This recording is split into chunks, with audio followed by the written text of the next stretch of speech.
Welcome to the Mental Fitness Podcast. Today's entrepreneurs are mental athletes that have to know about the mind and how to keep it fit. Our goal is to increase our resilience against stress and anxiety, optimize our productivity, motivation, and optimism by learning about the human mind through psychology, neuroscience, and human behavior. I'm your host Ozan. I'm a founder who has experienced the challenges of launching and growing a business and a keen student of human behavior over the last 15 years. I'll share with you what I know and learn. Hundreds of impactful, behavior-changing ideas are waiting to be discovered by us. Let's begin now.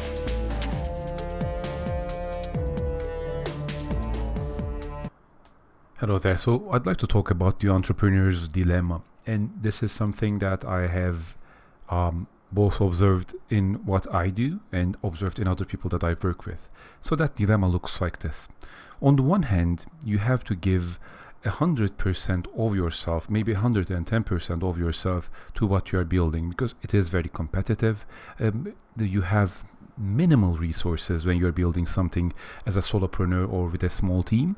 So you have to be really scrappy, you have to really work hard, and you have to give your 110%. And nothing is free, and in terms of psychology, nothing is free in terms of psychology and from a motivational point of view as well. You have to have that self-belief, you have to have that optimism, and you have to expect good things from the future. So that is actually the only way that you will be able to motivate yourself to work that hard. If you held the belief that you would work as an entrepreneur for a few years, for 4 or 5 years, and then would get nowhere. So if this was your belief, then you would naturally not have the motivation to go through the work to actually show any effort at all. So you have to believe the opposite of this. You have to believe that everything is going to turn out just fantastic. You'll be rewarded in terms of status, in terms of money, recognition, team, and all of that. So you have to believe this to a certain extent. And as you believe that is going to keep motivating you, keep fueling your fire. But at the other end, what happens usually is for an entrepreneur to be successful, they need to fail a few times. And this is such a central theme that, so in the world of entrepreneurs and startups, you'll see countless people, leaders, celebrities, giving words of wisdom. They sound very, very cool, but I've personally gone through thousands of those and know some of them are not true and some of them are. So one of these that there is almost always a consensus around is that you have to fail not a number of times, but a lot of times before you reach anything that is remotely successful. Well, what might happen is you might be very successful in whatever you're building, whether it's a content business, whether it's a recruitment consultancy or a startup, whether it's a SaaS service, whether it's a freelance design studio. You might be very successful in your first try. That is fantastic. I'm very happy for you if that happens. But just know that it is usually not you're at the lucky end of that standard distribution bell curve almost. So knowing this is actually important. I have seen a few examples of people who have started doing their own thing and got really lucky with their first few clients, and because they expected the reality to continue like that, they then failed in their future endeavors. So this is an important liability as well. So early good performance that is out of the ordinary, that's extraordinary, is good. But let's stick with the most common happening, which is 80 to 90% of the time you will fail in your first idea, in your first endeavor. But as you fail, you have actually lost something. You've lost a motivation. You've lost a belief that thing would work.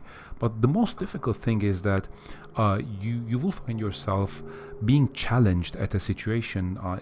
that you go back and question your core beliefs, and you'll be okay. The business itself might have failed, but how did I get this so wrong? So what was I missing?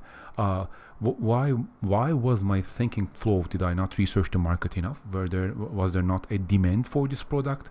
And it might be one of these reasons. It might be other reasons as well. But the key thing here is this: if you have a growth mindset, you will be able to look at the situation, and you'll be able to say, okay, I understood the world and the markets, and how a startup would be successful, or how an individual entrepreneur would be successful, 5 out of 10. Now, as a result of this failure, I'm at a 6 out of 10. And maybe you need to be at a 9 out of 10 to be able to really create incredible success, which means you'll have to go through this arduous cycle of 100% belief that things are going to work out just fantastic, because that is the only thing that can motivate you and fuel your fire. But at the same time, in your second try, you'll have this feeling, almost a suspicion that it might fail again. And it most likely will fail again. So this is the dilemma of entrepreneurship. Until you become really successful, you are in this loop of learning new things and a refreshing, renewed outlook to the world, and see new opportunities in that. So that fills you with some enthusiasm, some motivation, and with that renewed understanding of the world, you chase after a target, you chase after a goal, you believe in that 110%, you work your ass off, and you bring that to a certain conclusion, and that conclusion might be, you know what, this is not actually working out, and I need to stop this. And for the third time, then you need to again look at why it did not work out, learn new things, and maybe this time become a 7 out of 10, and with that renewed understanding, take another jab at it again. So this cyclical, almost torture in a way, and for those people who enjoy that torture, it might be a good thing, because there is huge potential learning value there.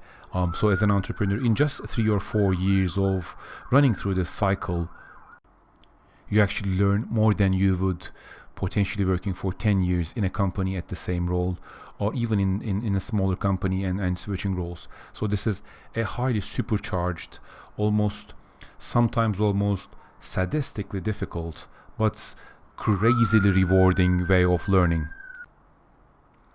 So that is the dilemma of the entrepreneur. And I do apologize for the ambulance and police, since this is such a crazy day. I've had to do bits of this recording for a number of times, but I'm gonna leave this in because I think it got across what I was trying to communicate in a clear way. So I will leave this in, and sorry about the noises again.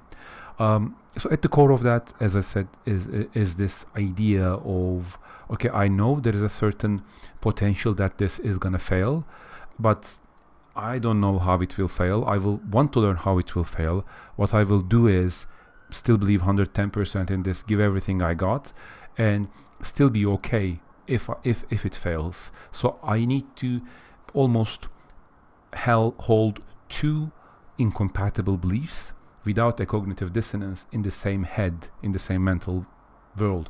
And one of them is, I 100% believe this is going to work out. At the same time, I know for a fact that there is a good chance that it might not work out. So I'm okay to that as well. It's a quite difficult one, but I think people who are able to decode this, and who are able to hack themselves to remain in this cycle for a certain period of time, are certainly rewarded almost always. It is just a matter of time. So I wish you the best of good luck, best of motivation, and best of resilience in building what you're working on. Hope this was useful to you. I'll talk to you in the next one. Take care.